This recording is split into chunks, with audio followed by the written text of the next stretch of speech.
A seccional da Ordem dos Advogados do Brasil, Seção São Paulo, por sua Comissão de Direito Tributário, tem a honra de recebê-los para o webinar Criptocards, Criptoativos e Meios de Pagamentos, Conceitos, Compliance e Tributação, que conta com o apoio das Comissões de Ação Social e Cidadania e de Cultura e Eventos da UAB São Paulo. Este evento compactua com os Objetivos de Desenvolvimento Sustentável da ONU. Agradecemos e saudamos as autoridades que compõem essa mesa virtual, os participantes e todos aqueles que contribuíram com a campanha do agasalho. Para conduzir a abertura oficial deste evento, anunciamos a doutora Daniela Lara, vice-presidente da Comissão de Direito Tributário da OAB São Paulo. Doutora, a palavra é sua. Obrigada. Bom dia a todas e a todos. É uma alegria imensa estar aqui mais uma vez para fazer mais um evento da Comissão de Direito Tributário da OAB de São Paulo, realizada e organizada pelo coordenador da Subcomissão de Tributação da Economia Digital, Daniel Paiva Gomes, a quem eu já agradeço, inclusive, pelo convite para mediar essa mesa tão interessante. Gostaria de agradecer ao AB São Paulo, mais uma vez, pela oportunidade de a gente realizar mais um evento, em nome do presidente Caio Augusto dos Santos, o vice-presidente Ricardo Toledo e a diretora tesoureira Raquel Preto, que é uma entusiasta dos temas de direito tributário e que abriu esses caminhos para que possamos estar aqui. Agradeço também às comissões de Ação Social e Cidadania e de Cultura e Eventos da UAB de São Paulo. Bom, como os trabalhos aqui serão organizados da seguinte forma: eu e o Eduardo de Paiva Gomes iremos moderar os debates que serão realizados entre os palestrantes Daniel de Paiva Gomes, Larissa Rui, Juliette Brambila e Guilherme Martinez. Após as apresentações dos temas, a gente vai ter realmente um debate e estamos abertos às perguntas, ao que a plateia efetivamente tiver interesse em nos questionar, e eu acho que vai ser um debate bem rico, de um tema extremamente interessante e muito pouco conhecido ainda, tanto da sociedade civil quanto dos advogados. Então, eu acho que aqui a nossa ideia é trazer um pouquinho mais para o nosso dia a dia, para a nossa realidade, esse tema que ao mesmo tempo parece complexo, mas é tão importante para esse mundo da economia digital em que a gente já está vivendo hoje em dia. Então, aqui eu apresento meu querido amigo Eduardo de Paiva Gomes, que vai iniciar os trabalhos. O Eduardo é mestre em Direito Tributário pela FGV de São Paulo, conselheiro suplente do Conselho Municipal de Tributos do município de São Paulo, membro da Comissão Especial de Direito Tributário e membro do Núcleo de Direito Tributário do Mestrado Profissional da FGV. Edu, muito obrigada, obrigada a todos aqui que aceitaram gentilmente o convite de participar, de estar com a gente aqui nessa manhã. Passo a palavra para você, Edu, para iniciar aí os trabalhos. Bom dia a todos, bom dia a todas. Muito obrigado, Dani, nossa amiga da comissão, vice-presidente da comissão da OAB, né? Liderando os trabalhos junto com a Tatiane Piscitelli, nossa presidente. É um prazer estar aqui com todos e todas. Um evento que, além da importância, o tema me desperta interesse pessoal. É um tema muito instigante e acho muito interessante que vamos tratar, temos aqui três grandes tópicos. Vamos tratar dos conceitos, o compliance e a tributação. Questões essenciais para entender esse ecossistema e como eles se relacionam. E dando início aos trabalhos já, e agradecendo a Daniela Lara, nossa amiga na vice-presidência aqui da Comissão Especial de Direito Tributário, e a Tatiane Piscitelli, nossa presidente, vou passar a palavra para o nosso primeiro palestrante, Guilherme Martinez, ele que é advogado, mestrando em Direito Internacional pela PUC, já é pós-graduado pela FGV, ele é membro da nossa Comissão de Direito Tributário da OAB-SP e autor dos livros Tributação das Startups, Tributação dos Meios de Pagamento e Temas Atuais da Tributação Indireta. Guilherme, desde já agradeço a sua disponibilidade em participar aqui deste evento conosco e compartilhar do seu conhecimento para que a gente esteja aí acompanhando a evolução desse tema. Muito obrigado. A palavra é sua. Bom dia a todos. Primeiro, eu gostaria de agradecer pelo esse convite e também por poder trocar essa ideia e conversar com vocês numa mesa tão honrada e com participantes tão célebres como vocês. Bom, vamos falar um pouco sobre tributação do meio de pagamento e também com algumas pontuações sobre o CryptoCard. Falar sobre esse setor que só em 2020 quase aumentou quase 2 trilhões de reais e falar um pouco dos seus impactos tributários e as principais problemáticas que são vivenciadas hoje. Bom, primeiro falar um pouco sobre a relação do brasileiro com o meio de pagamento. Tem um estudo de 2018 do Banco Central que afirmava que o Brasil, 60% dele ainda tinha o papel moeda como seu principal meio de pagamento. Depois da pandemia de 2020, depois de todos os eventos, a digitalização da economia digital que a gente tem hoje e dos meios de pagamento, estima-se que esse número tenha praticamente dobrado, ter se alterado de modo que hoje o Brasil está cada vez mais digitalizado. Qual que é a significância disso? Se a gente pegar outros países, por exemplo, como a China, as grandes cidades chinesas, 98% das cidades utilizam apenas meios de pagamento para suas transações, Alipay e o WePay. Campos rurais, a China, 50% das suas transações realizadas por meio de pagamento. E a relevância disso é porque quando a gente observa o que o meio de pagamento faz, que facilita as trocas comerciais, a gente se volta até para a própria economia de Adam Smith, onde ele fala que, basicamente, uma economia cresce pela facilitação das suas trocas comerciais. Quanto mais meios de pagamento poderem favorecer isso, mais eu tenho. Quando eu tenho hoje ainda mais um novo jogo, um novo cenário, que é o próprio CryptoCard, a possibilidade de eu realizar meio de pagamento por meio de um ativo, que seria a própria Bitcoin ou uma criptomoeda. Quando a gente começa a analisar os impactos tributários com relação a isso, basicamente, eles se assemelham ao próprio meio de pagamento do modelo clássico que a gente conhece. Qual que é esse modelo de sistema clássico? Onde a gente tem uma credenciadora, que é aquela que é responsável por processar a compra, também conclui a transação e libera para o lojista, que a gente conhece pela maquininha. A credenciadora envia uma informação quando a gente passa o próprio cartão na maquininha ou na própria adquirência para a bandeira. Essa bandeira transmite, aciona o emissor aprova a compra, transmite para a bandeira, transmite para a credenciadora, que depois envia para o lojista alguns dias depois. Tudo isso acontece em meio por poucos segundos. Quando a gente começa a analisar um pouco dos impactos tributários com relação a isso, o setor tem vivenciado algumas problemáticas. Talvez a principal dela, que eu gostaria de abordar, é a própria Lei Complementar 175 de 2020. Essa lei complementar, ela vem regulamentar a Lei 157 de 2016, apenas para que todos se relembrem. Tributação desses serviços são notadamente produção pelo ISS, item 15.01 da lista de serviços. Administração de meios de pagamento, a despeito de não concordar que esse seja a melhor nomenclatura para isso. Mas, lá em 2016, entendeu-se que esses serviços como notadamente pulverizados, assim como planos de saúde e outros serviços, eles seriam agora competentes pelo município do tomador do serviço. O que isso quer dizer? Regra geral da tributação do ISS, nós temos, então, que os serviços estão sendo tomados pelo estabelecimento prestador, identificado no único município onde cada um desses participantes estariam.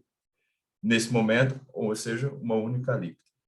A partir de 2016, com essa legislação, intentou-se poder jogar para cada município do tomador. Isso colocava quase 5.500 alíquotas disponíveis para que cada um dos participantes do arranjo de pagamento tivesse que identificar, tributar isso. Não só isso, mas também meio de pagamento, também serviços de leasing, também serviços de planos de saúde, ou seja, serviços totalmente pulverizados e demandavam uma complexidade e um compliance quase que absurdo, principalmente tributário, que iria viabilizar o próprio setor. É claro que houve uma grande participação do judiciário, isso acabou movimentando. Em 2018, Alexandre de Moraes acabou suspendendo a agilidade disso e como a liminar, pode poder determinar de como seria esse dado feito essa tributação. Os contribuintes não poderiam ser obrigados a ter toda essa tributação e ter todo esse compliance tributário na mão deles, afinal de contas, inviabilizar a própria tributação, o próprio desenvolvimento dessa atividade que vem crescendo a cada ano. Só no passado teve um crescimento de 20%, quase. Então, se a gente pegou em 2020, o setor acabou sendo surpreendido pela Lei Complementar 175 de 2020, que busca facilmente implementar o que seria um sistema para tributação no destino para o arranjo de pagamento e também, inclusive, para planos de saúde e outros serviços que tratava da Lei 157 de 2016. 157, a outra lei que determina é 175. Basta trocar os últimos números mesmo. Isso é até para lembrar mesmo. E quando a gente começa a olhar um pouco essa legislação, é um pouco preocupante, porque quando ela vai instituir o que vai ser esse sistema, primeiro ela determina que quem vai implementar isso vão ser os próprios contribuintes. Ou seja, os contribuintes vão ter que determinar a sua obrigação acessória e vão ceder gratuitamente aos municípios para poder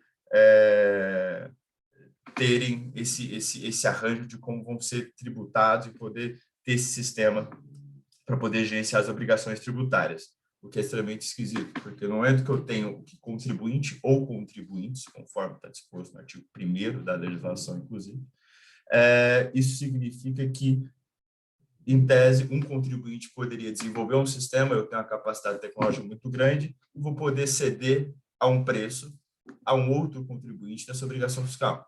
Ou seja, eu poderia ter, em tese, uma privatização do próprio fisco, nesse desenho que está se desenhando uma lei complementar 175. No momento que eu posso desenvolver um sistema e posso, obviamente, caso seja aceito pelos municípios que ali estão sendo responsáveis para poder desenhar isso, eu poderia começar a ceder e teria vários sistemas tributários, obviamente, uma obrigação que é mensal, uma obrigação que eu tenho a responsável sobre aquilo, e eu poderia ter o custo sobre isso. Isso quer dizer que agora em diante não só você tem todo o custo tributário, você tem que ter a responsabilidade de fazer a própria obrigação fiscal. Isso cria até um impacto até próprio nível de concorrência e de isonomia, quando a gente vai olhar. Porque se eu tenho um contribuinte que é capaz de poder desenvolver um sistema e poder licenciar outros contribuintes que gostariam de poder participar desse arranjo de pagamentos, ou inclusive plano de saúde, os serviços que estão dispostos na Lei Complementar 175 de 2020, eu teria a possibilidade de poder matar uma concorrência por meio de uma posição de obrigação fiscal de uma tecnologia que só eu detenho. Então, isso é um ponto preocupante. Não só isso, as próprias questões que a gente começa a observar quando a gente vê da operação do próprio sistema. O município, caso, basicamente o sistema determina que os municípios terão que se aderir a esse sistema que será montado, e caso o município não aderir, eu devo não recolher, eu não recolho, caso ele tenha instituído uma lei para poder ter essa competência ou não, como que ficariam essas obrigações, isso também não está muito claro. Algumas próprias questões de que ser o domicílio do tomador, são várias questões que ainda são confusas, e é muito triste, porque é um setor que basicamente ele tem uma responsabilidade muito grande, porque movimenta a economia de um modo muito claro, e ele tem a capacidade, obviamente, conforme explicado, de gerenciar e efetuar cada vez mais trocas comerciais e aumentar o fluxo dessas trocas de modo a aquecer o próprio mercado. E você colocar obrigações e empecilhos tributários de modo a inviabilizar e dificultar o crescimento do setor, ele não traz qualquer ineficácia para o país como um todo. Então, são alguns pontos assim que eu fico preocupado quando a gente analisa a própria legislação do 175 de 2020. E um outro ponto que acaba sendo casado um pouco com a própria LC 175, onde faz todo esse sistema para poder desenhar, é o próprio desenho de questão de reforma tributária e os impactos no setor, né?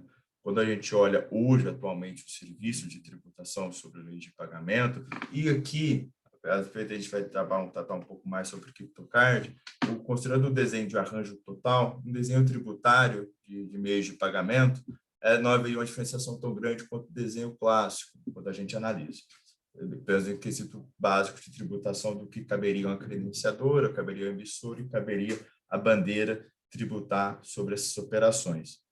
Quando a gente analisa essa questão de todo esse imbróglio que vem se desenvolvendo na eleição 75 de 2020, o qual, eu ressalto, ainda não está, a despeito de ter sua vigência, ela não está eficaz, considerando uma liminar que ainda está pendente de análise, ou seja, causando um pouco mais de transtorno ao setor, uma vez que eu tenho uma liminar que segura todo um sistema e praticamente tentou um grande compliance tributário por trás. Então, mais uma vez, uma judicialização enorme do nosso tributário, uma preocupação disso. Eu tenho todo esse sistema que está se desenvolvendo, está sendo trabalhado, obviamente, e depois eu tenho um outro lado, uma discussão de uma reforma tributária sobre o próprio consumo e como isso poderia impactar. Na hora que a gente está trabalhando sobre esse sistema, estamos falando sobre a tributação do ISS. Quando a gente volta os olhos para Brasília, a gente analisa a possibilidade ou não de uma reforma tributária ampla ou não, de modo que, caso houvesse unificação do ISS e ICMS nos moldes do IBS, todo esse trabalho de desenvolvimento de um sistema acabaria se tornando inócuo. Todo esse tempo de compliance, conformidade tributária, acabaria, obviamente, sendo jogado fora, no modo que agora precisa de um novo sistema para poder viabilizar um projeto de reforma tributária. Uma grande preocupação também disso é o próprio efeito de impacto tributário que a gente tem sobre as operações de meio de pagamento. A gente tem que lembrar que o dinheiro roda muito antes que ele passa do cartão, da maquininha, meio de pagamento, até chegar até o lojista. Se a gente imaginar nos moldes, hoje, a tributação beira de ISS a 2%, 3% sobre isso. Quando a gente analisa um IBS, conforme estudos, numa PEC 45 chegaria a uma alíquota de 30%, ou numa PEC 110, onde eu tenho uma agregação de mais tributos, poderia chegar a uma tributação de mais de 35%. Então, eu tenho a possibilidade de eu ter uma adquirência sendo tributada a 35%, passo por uma bandeira sendo tributada a 35%, isso sendo repassado sobre o custo da operação, o emissor sendo tributado a 35% sobre o custo dessa operação, e às vezes eu tenho outros participantes no meio de pagamento, como subadquirentes, que acabam passando esse dinheiro e tudo isso vai sendo transladado para o custo de operação de modo a dificultar e encarecer cada vez mais a produção e a atividade no Brasil. Obviamente, isso vai ser jogado para o custo do produto, com um comerciante ou varejista, qualquer ponto de atividade que o meio de pagamento busca conectar, vai ficar cada vez mais encarecido. No mesmo ponto, quando a gente olha para uma CPMF, e o que a gente olha é cada vez mais que o dinheiro vai passando, e quando a gente olha um arranjo de pagamento, ele passa 3, 4, 5, 6 participantes, isso vai cada vez encarecendo e sendo jogado para o custo. E acaba a gente lembrando que quanto mais eu vou jogando para o custo, mais regressivo o sistema toma e mais eu vou voltando ao próprio desenho tributário que eu tenho hoje, quando temos cada vez mais regressivo a tributação do consumo, que acaba inviabilizando a possibilidade da riqueza se manifestar. Então, são algumas, obviamente, tem outras preocupações do setor. Alguns estados decidiram que o meio de pagamento poderiam ser, inclusive, responsáveis pelo ICMS que ocorriam em marketplace, acaba inviabilizando e acaba trazendo cada vez mais insegurança. Então, são pontos que nos preocupam, porque essa falta de um pensamento dos próprios governantes, dos próprios elaboradores da legislação, de poder manifestar uma legislação mais coesa, de modo a beneficiar, de modo a trazer maior coesão para a própria tributação do meio de pagamento, acaba dificultando e trazendo empecilhos tributários que podem dificultar o crescimento desse setor. E isso é algo que não é aceitável, uma vez que cada vez mais se caminha-se para uma digitalização da economia. E é imperioso essa digitalização e é benéfico ela. Tem um estudo muito interessante da faculdade de Georgetown mesmo, que fala sobre como os meios de pagamento são utilizados numa análise vis-à-vis com sonegação fiscal. Quanto maior digitalizada a economia está, ou seja, quanto mais meios de pagamento digitais aquela economia acaba vivenciando, menor o nível de uma economia paralela ao tem, de shadow economy, que é denominado. Ou seja, maior nível de evasão fiscal e de tributação eu tenho. E acaba sendo cada vez mais benéfico. Ou seja, eu não posso utilizar de um sistema tributário para dificultar e viabilizar. Tem que ser sempre tomado devidos cuidados, principalmente no setor onde é que acaba atingindo diretamente a ponta do final do consumidor. Esse preço é refletido na sua compra. Então, o poder econômico, quando eu vejo um sistema tributário, seja acabando encarecendo ele por meio de compliance tributário ou conformidade tributária, nos moldes de uma lei complementar 75, muitas vezes não é muito feito, não muito pensada. Isso fica um pouco claro, uma vez que a legislação determina que o sistema deveria estar pronto em janeiro de 2020, e a gente tem setembro de 2020, obviamente eu não tenho esse desenho. Isso tem um impacto também até para as finanças públicas. A legislação determina que o município, onde está o instrumento tomador, teria um repasse, conforme os anos vão se passando, e se eu imaginar que a lei comece ano que vem, o município, o instrumento prestador, receberia menos na tabela de progressão, porque já iniciaria num outro ano que a lei coloca, ela está um ano atrasada, afinal de contas. Então, existe até um impacto com relação a finanças públicas, que às vezes os municípios precisam se preparar e, obviamente, quem acaba sendo prejudicado é o próprio cidadão, que acaba vivenciando com um município que tem, às vezes, um pouco mais de incerteza, e também os próprios contribuintes que acabam não conseguindo ter uma maior clareza sobre essa tributação. E com relação à reforma, é sempre muito importante lembrar dos impactos que tem sobre os meios de pagamento.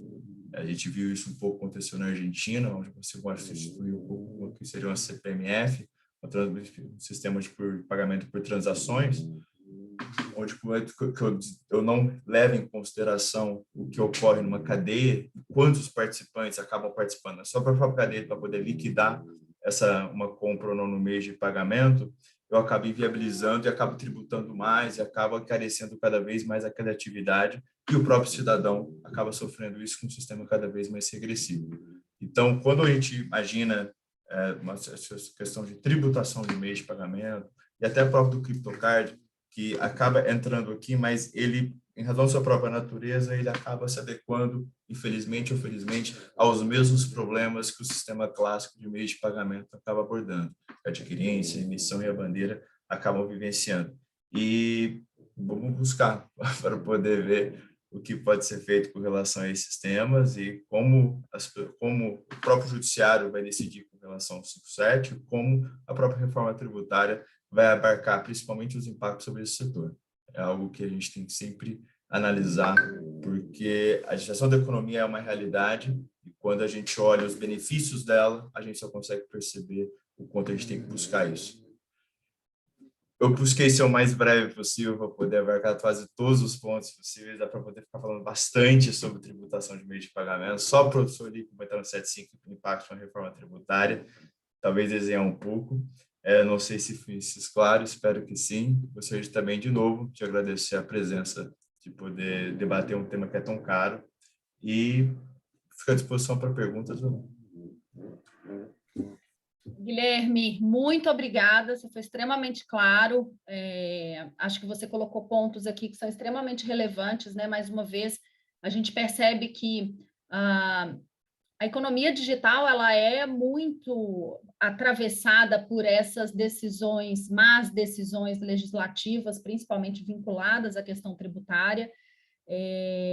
Ainda bem que ela não deixa de evoluir por conta disso, mas a gente vê cada vez mais o Estado intervindo e atrapalhando os negócios, né? Enquanto que a gente deveria ter mesmo que com um Estado médio interventor ou mais interventor, menos interventor, mas que não atrapalhasse os negócios, né? Então, o que a gente vê é exatamente o oposto, tanto nessa questão do local de pagamento do ISS, que realmente deve ser uma loucura, né? Quem trabalha especificamente com esse ponto, quanto com relação à reforma tributária.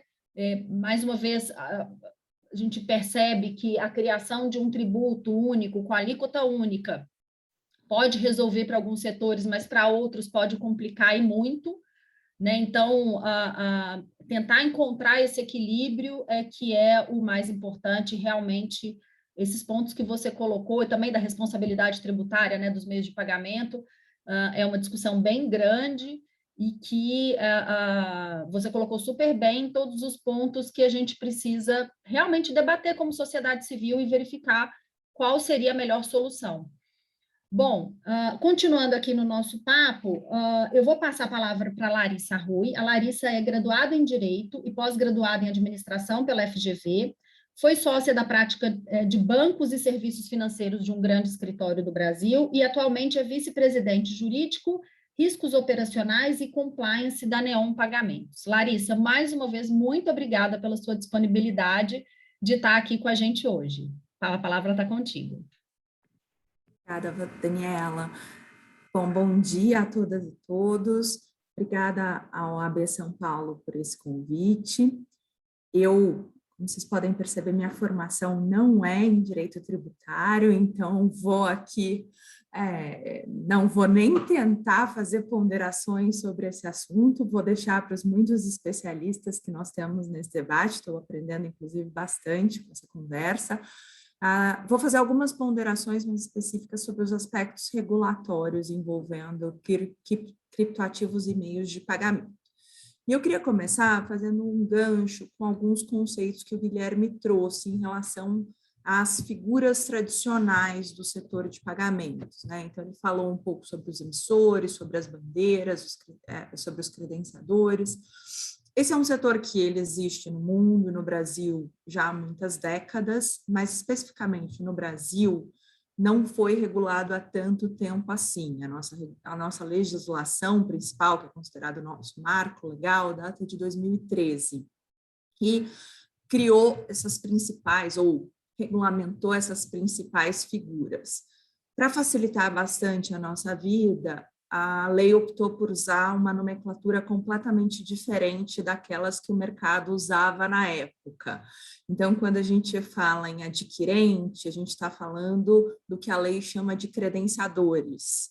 Quando a gente fala de bandeiras, a gente está falando do que a lei chama de instituidores de arranjo de pagamentos. E quando a gente fala do emissor, a gente está falando do que a lei chama, nesse caso, até mais parecido, dos emissores de instrumentos de pagamento. São os famosos cartões, sejam eles os cartões de crédito, débito ou os cartões pós-pagos, pré-pagos. E eu acho que a grande questão que se coloca para o assunto desse nosso debate hoje é como esses participantes do setor de pagamentos tradicionais, eles interagem com os criptoativos. E para essa discussão, é importante a gente avaliar qual é a natureza jurídica dos criptoativos. E a controvérsia se dá a partir daí, porque eles não têm uma natureza única. A gente pode olhar para os criptoativos e entendê-los como moeda, podemos entendê-los como bem, podemos entendê-los como valores mobiliários, ou ainda existe a possibilidade de outras definições. Eu vou deixar a discussão de criptoativos como bens para os tributaristas, imagino que eles vão passar por isso, já que é assim que a Receita os trata, e vou falar um pouquinho do tratamento como moeda e valor mobiliário. Então, no nosso ordenamento jurídico, a Comissão de Valores Mobiliários, ela tem um rol taxativo, que traz uma definição taxativa de valores mobiliários, mas que tem um conceito que é um catch-all, que a gente chama, né? Que fala que contratos de investimento coletivo que gerem direito de participação, parceria ou remuneração, quando ofertados publicamente, também podem ser considerados valores mobiliários. Então, quando você tem uma oferta pública de criptoativos, os chamados ICOs, Initial Coin Offers, eles podem ser caracterizados no Brasil como valores mobiliários, e aí eles se sujeitam a todo o arcabouço regulatório da CVM. Acho que, por conta disso, algumas dessas ofertas já tiveram que lidar com empecilhos nessa esfera regulatória, já se sujeitaram a stop orders. E elas estão menos relacionadas ao nosso tema principal aqui dos meios de pagamento. Nosso principal foco é quando os criptoativos eles têm essa natureza de moeda. E aí eles caem dentro, eles interagem mais com uma regulamentação do Banco Central.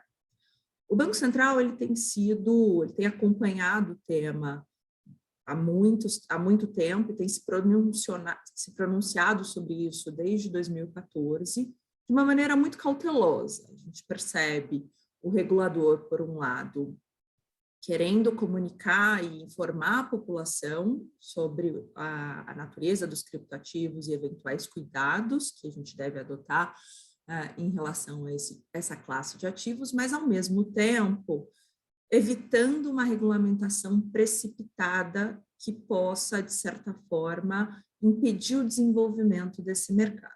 Então, como foi o posicionamento do Banco Central até hoje? Em 2014, eles emitiram um comunicado esclarecendo que moedas virtuais ou criptografadas não eram moedas emitidas ou garantidas por entidades governamentais. O grande objetivo ali era conscientizar a população da diferença entre moedas virtuais, moedas digitais, moedas criptografadas, das chamadas moedas eletrônicas, essa sim, um meio de pagamento.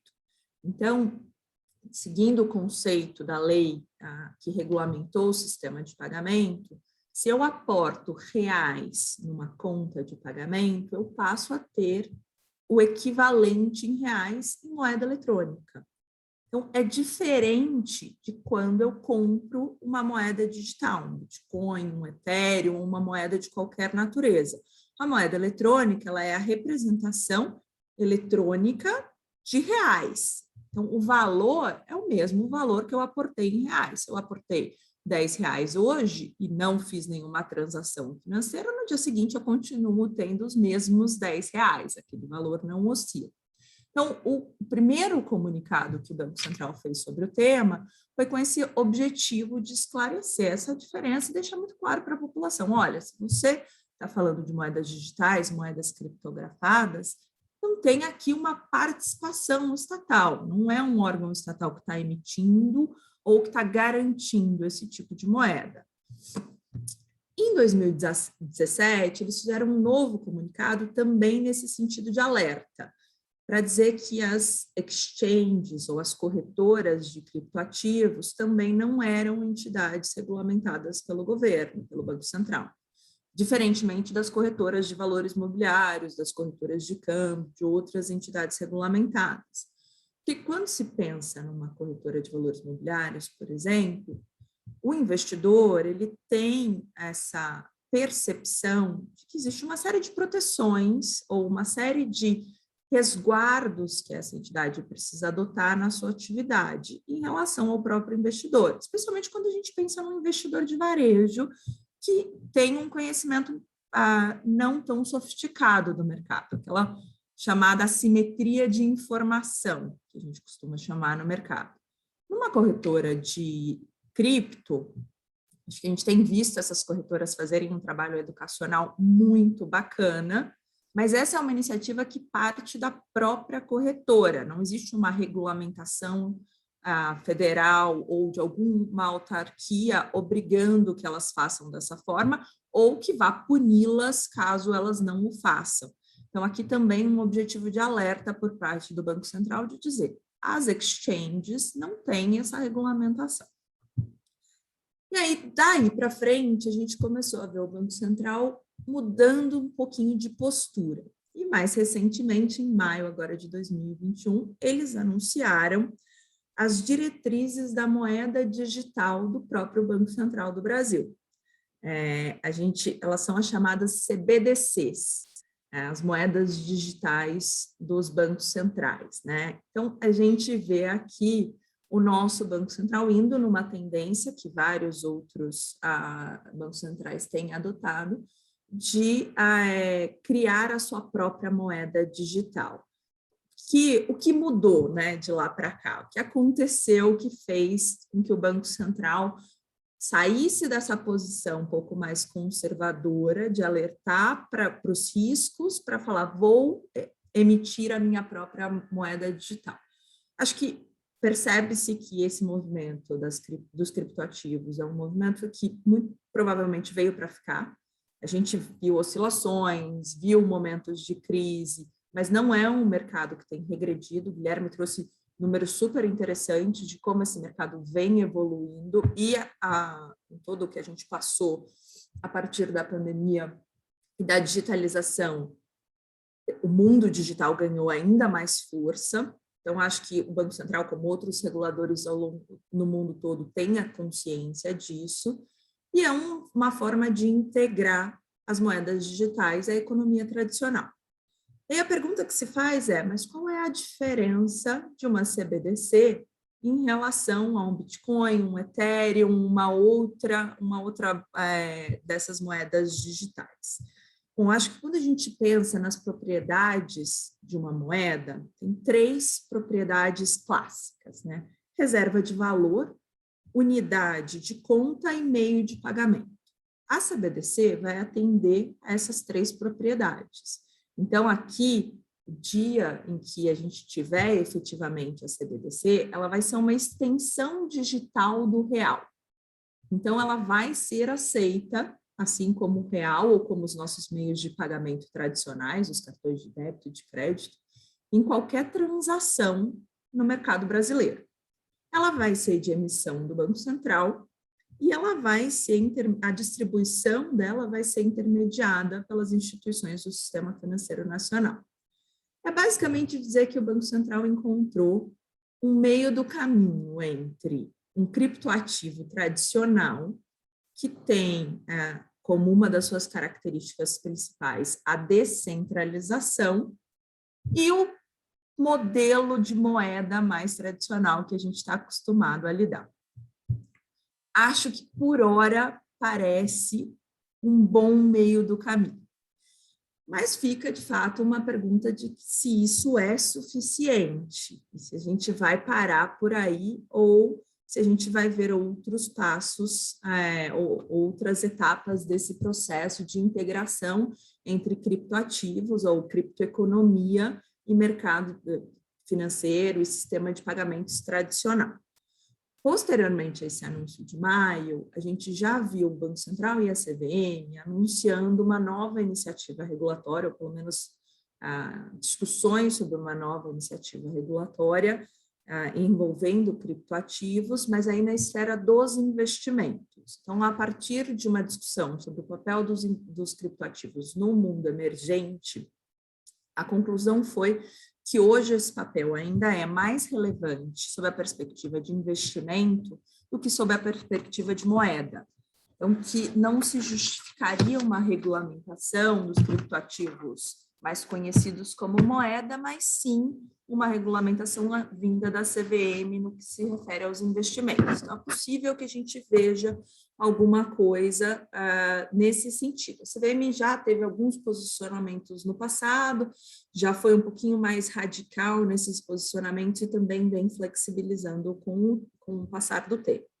Acho que a conclusão que fica desses movimentos de ambos os reguladores é que tem um caminho claro de conexão entre mercado tradicional e criptoeconomia.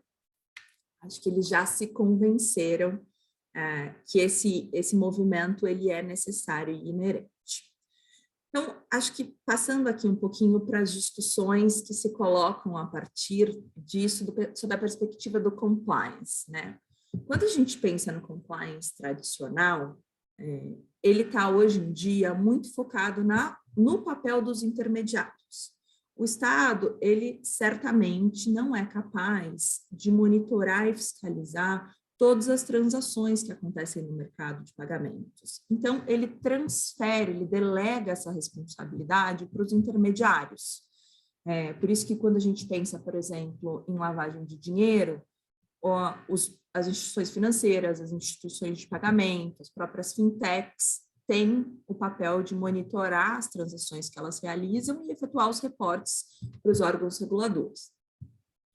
Quando a gente está falando de operações com criptoativos, essas obrigações não existem no momento atual. E é aí que você cria um descompasso entre os players tradicionais e os operadores de criptoativos. Então, teve um caso que ficou bem emblemático de instituições financeiras tradicionais encerrando contas de corretoras de criptoativos, porque elas diziam, tem um volume financeiro passando por essas contas que não é condizente com o patrimônio dessa empresa, e eu não consigo ter visibilidade de quem são os titulares desses recursos, que é, de fato, um pleito justo.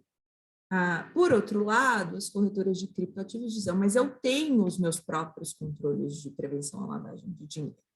Então, para mim, qual que é a maior lição sobre a perspectiva de compliance aqui?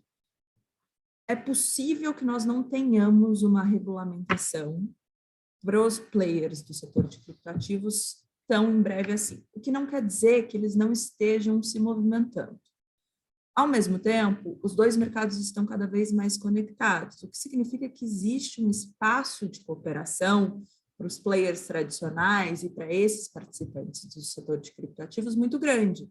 Se a gente não quiser ficar, quando eu digo a gente, eu estou dizendo nós, participantes do mercado tradicional, de fora desse movimento, a gente precisa encontrar novas formas de atuar, novas formas de monitorar, novos mecanismos de controle e de fiscalização, de um compliance preventivo que incorpore esse tipo de ativo nas nossas análises, porque é um produto que vai se tornar cada vez mais comum no nosso dia a dia. Então, acho que os desafios estão postos, mas definitivamente estamos falando de uma classe de ativos que não vai sair da nossa realidade, pelo menos na minha leitura. Acho que, como disse o Guilherme, conseguimos falar muitas e muitas horas sobre esse assunto, mas essas eram as minhas principais ponderações para hoje. Mais uma vez, obrigada pelo convite e eu fico à disposição para as perguntas. Muito obrigado, Larissa. Muito obrigado não só por aceitar o convite, né, mas principalmente por compartilhar seus mais de 15 anos de experiência nessa área, né? Acho que foi uma exposição muito clara, super esclarecedora, contraposição entre meios de pagamento e o ambiente cripto.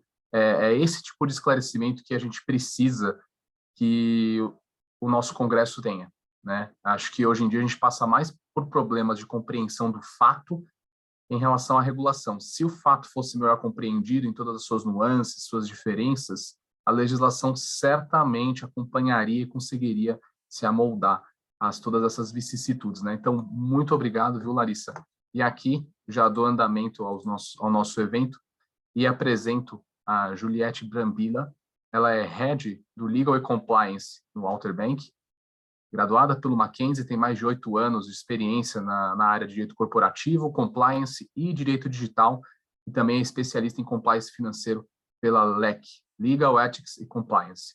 Juliette, muito obrigado, desde já agradeço sua disponibilidade e a palavra é sua. Bom dia a todos, é uma honra imensa estar participando do evento, agradeço demais essa oportunidade.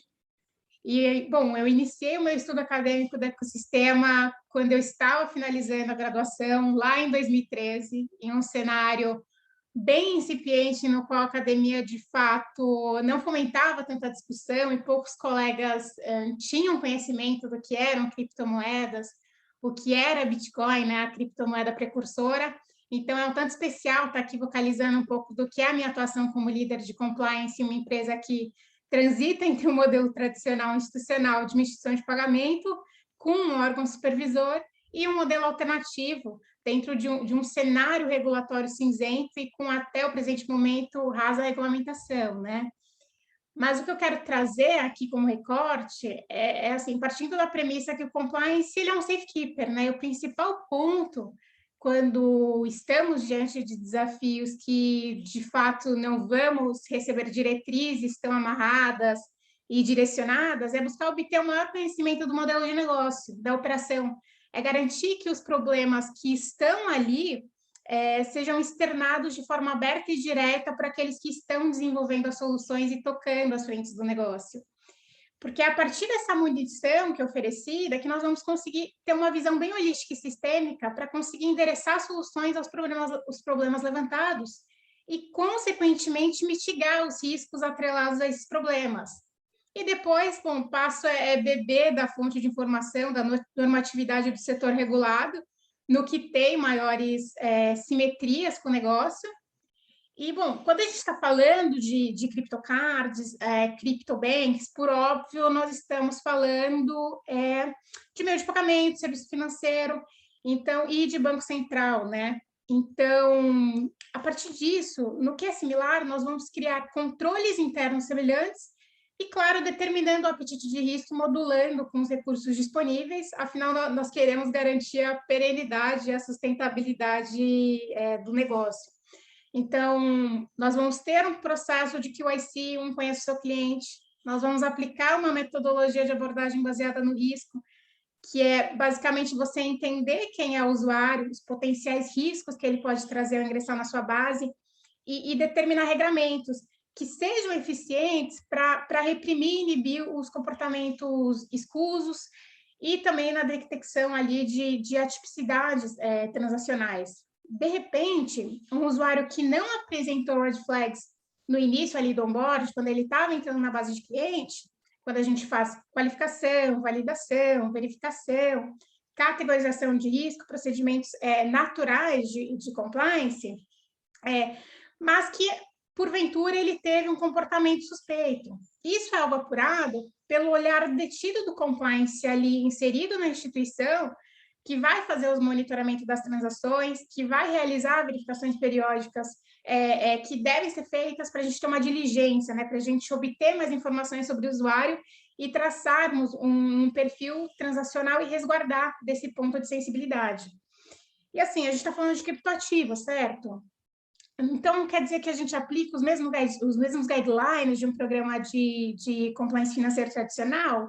Não, existem particularidades que mudam o tom que você precisa orquestrar o seu programa. Um ponto recorrente no debate, até a Larissa apontou, é a questão da rastreabilidade dos ativos digitais pela blockchain e como realizar essa recuperação desses ativos em hipóteses de fraude, apreensão. Só a título de elucidação, para relembrar um pouquinho o conceito, blockchain é um grande banco de dados de informações distribuído, baseado em segurança de dados e criptografia, né?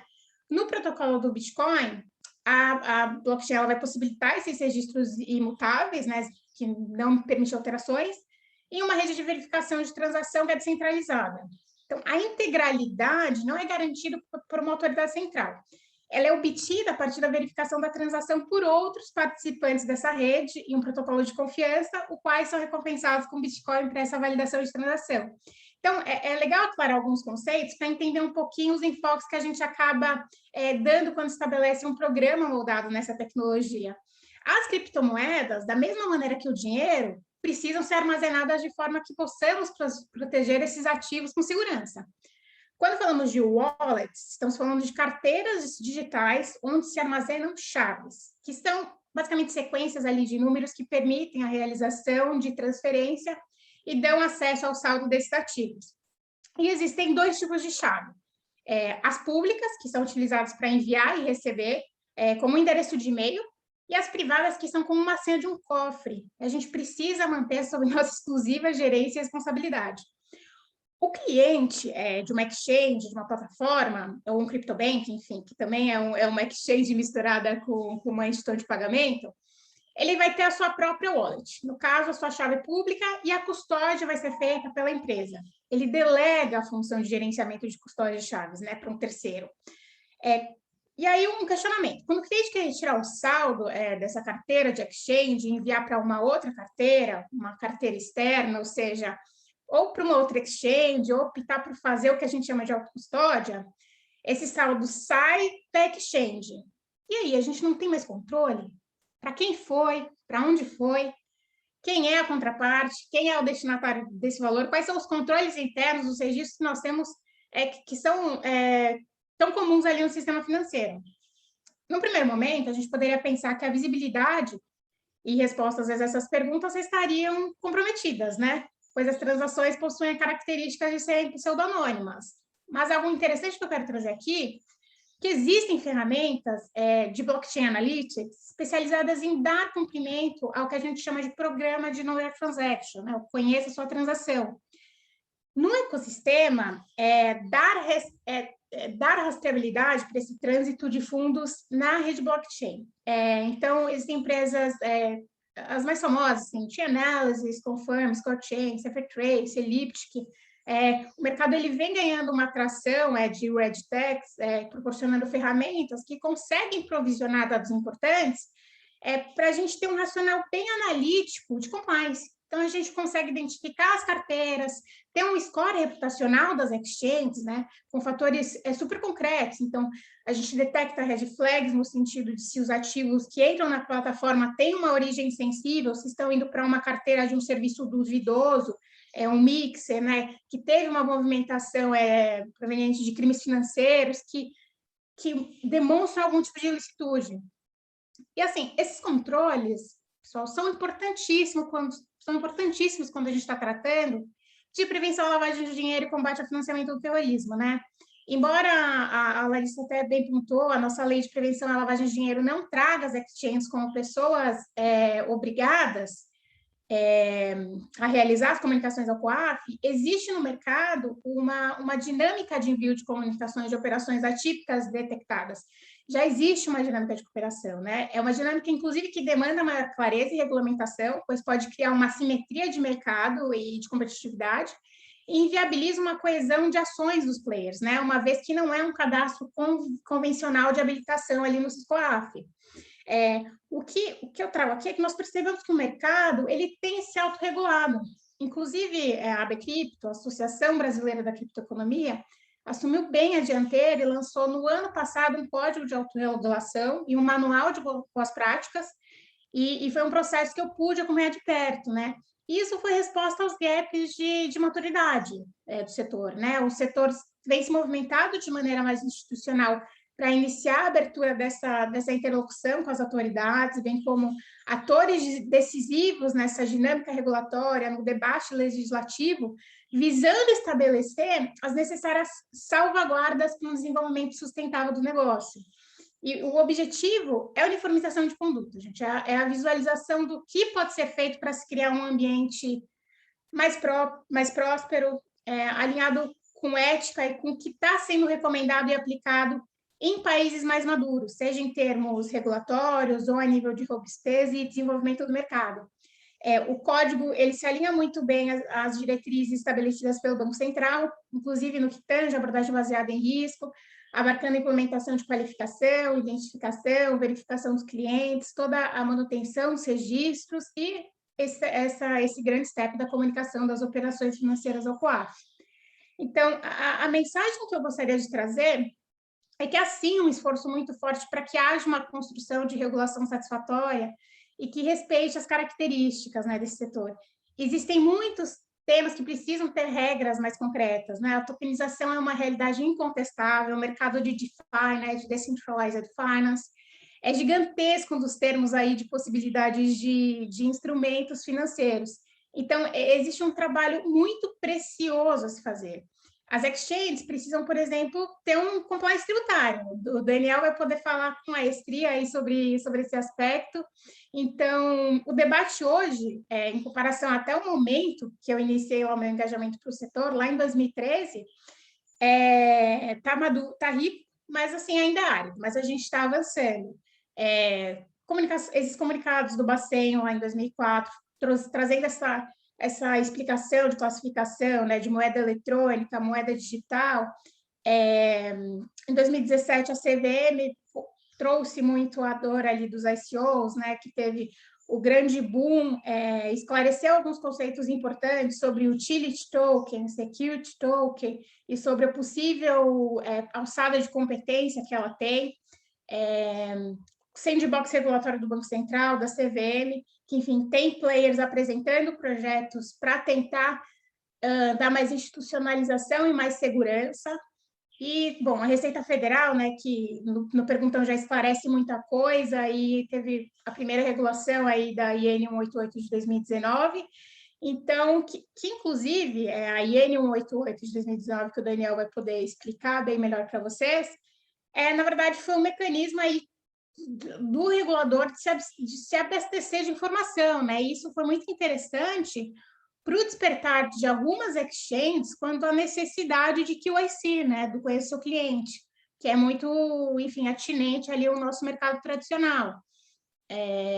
Além disso, assim, a gente tem 4 projetos no Congresso Nacional que visam oferecer mais coesão para essas demandas e essas dúvidas que são diversas aí do nosso setor, mas a tônica que eu pontuo hoje é de que o mercado está se institucionalizando, ele não é mais um punhado de dizeres midiáticos e associações negativas, né? É preciso informar. E esse evento da OAB é importantíssimo para travar essa interlocução. Eu sempre menciono aqui também o relatório, assim, nas palestras que eu dou, o relatório do Chain Analysis, que é uma RegTech também de Blockchain Analytics, que chama Cryptocrime Report, que fornece um extenso e exaustivo estudo sobre a utilização de bitcoins e criptoativos para atividades ilícitas, que pontuou que em 2019 nós tivemos 1 trilhão de transações com criptomoedas e apenas 1% delas envolvia alguma prática ilícita. Então, eu creio que é um mercado que demanda parcimônia, assim, demanda técnica jurídica, muita curiosidade intelectual e compreensão para a gente combater esses vieses e para que esse mercado com tantas potencialidades sejam alicerçados. Então, o meu poder de síntese não é muito bom, mas é o que eu gostaria de trazer aqui para vocês, falar um pouquinho. Eu agradeço muito a oportunidade e estou disposta a responder perguntas. E muito obrigada novamente. Juliette, super obrigada. Foi muito bacana a sua palestra, porque esses termos e toda essa complexidade que nos parece, né? Você colocou de uma forma que simplifica muito para quem é leigo para entender. E eu fico sempre me questionando, assim, com relação, acho que depois do debate a gente pode falar um pouquinho sobre isso, sobre a questão da necessidade e qual que é o equilíbrio da regulação do setor, porque, exatamente como você falou, o setor se autorregula, né? A própria blockchain, ela tem como verificar e dar segurança às operações, e como você colocou esse dado aí, super importante, super relevante, né? 1% de trilhões que foram movimentados nesse setor vem de operações ilícitas. Então, quer dizer, e é o que a gente vê e o que dá medo em muitas pessoas ainda de aprofundarem até no estudo, etc. Eu tenho muito receio, mas pode ser um receio talvez infundado, não sei, mas da regulação ela extrapolar realmente, sabe? E até atrapalhar o setor a se desenvolver. Porque quando eu tenho um setor que tecnologicamente ele dá as respostas, você tem as questões e você já tem as respostas dentro do próprio setor, eu preciso ter essa regulação tão pesada, talvez uma ansiedade demais dos órgãos reguladores, entender o que para eles também é complexo. Entendo a Receita Federal, obviamente, de querer as informações por uma questão óbvia, né, até de aplicação da capacidade contributiva e como vamos tributar isso, é uma coisa extremamente nova, a gente tem nossas caixinhas lá muito delimitadas e que não encaixam muitas vezes nas novas tecnologias, entendo, mas eu tenho algum receio com relação a essa regulação excessiva. Bom, vamos passar a palavra então para o Daniel de Paiva Gomes, meu querido amigo, coordenador da subcomissão de tributação da economia digital. Ele tem um livro super interessante, Bitcoins, a tributação de criptomoedas, Bitcoin, a tributação de criptomoedas. É doutorando pela PUC São Paulo, mestre pela FGV em Direito Tributário, professor de cursos de pós-graduação do IBDT e extensão do IBET. Daniel, a palavra está contigo, querido. Obrigado, Daniela. E agradecer fortemente a você e ao Eduardo por estarem aqui conosco na mediação desse evento. E um agradecimento especial aos nossos queridos palestrantes, a Larissa, a Juliette e o Guilherme. Eu acho que em tempos de pandemia, né, a gente já anda muito cansado, né, de tanto evento online, então, a essa altura do campeonato, conseguir nomes tão relevantes para o mercado, nessa manhã de segunda-feira, para tratar desse tema, que ainda é muito inóspito, né? O pessoal às vezes brinca falando que é um velho oeste, eu tenho reservas quanto a esse tipo de entendimento, mas de certa forma não deixa de ser verdade. Então, estando ao lado de pessoas que têm um elevado nível técnico, muitos anos de prática, tudo isso eleva o nível de maturidade da nossa discussão para que a gente consiga chegar num cenário bastante maduro, né, em termos de discussão sobre o ecossistema, em que medida se tocam esses dois mundos, né, do ecossistema dos meios de pagamento e o ecossistema dos criptoativos. No que cabe a mim nesse painel é falar um pouquinho dos efeitos tributários de tudo isso. E eu inicio minha fala sempre trazendo uma lembrança, né? Vamos relembrar um caso interessante, antigo, que eu acho que vale a pena sempre a gente reforçar, olhar para trás, né, na nossa história, aqui pensando um pouquinho de filosofia. Do Dworkin sempre fala que a gente está numa espécie de romance em cadeia eterno, né? Então os aplicadores novos devem olhar para o passado, ver o que foi feito pelos anteriores, para a gente poder, né, ter um diálogo bastante interessante e evitar eventuais erros que tenham sido cometidos no passado. E eu me refiro ao caso Betamax, né? Para quem não sabe, lá atrás a Sony nos Estados Unidos foi a primeira a criar os videocassetes, né? Algo que muitos que estão nos assistindo hoje talvez sequer saibam o que é. Então, para quem não sabe, imagina um Blu-ray que ele não é em formato de disco, ele é uma caixinha preta, gordinha, assim, que você tinha que pôr, rebobinar, parecia até com a fita cassete de ouvir música. Enfim, isso foi muito utilizado, né, no passado. Imaginem que não tivesse existido o videocassete, né? Nós não teríamos, eu imagino, né, boa parte das mídias removíveis que utilizamos hoje, desde CD, DVD, Blu-ray, até pendrives. Por que eu estou colocando isso, né? Parece, poxa, Daniel, como assim? Por que não teria o videocassete?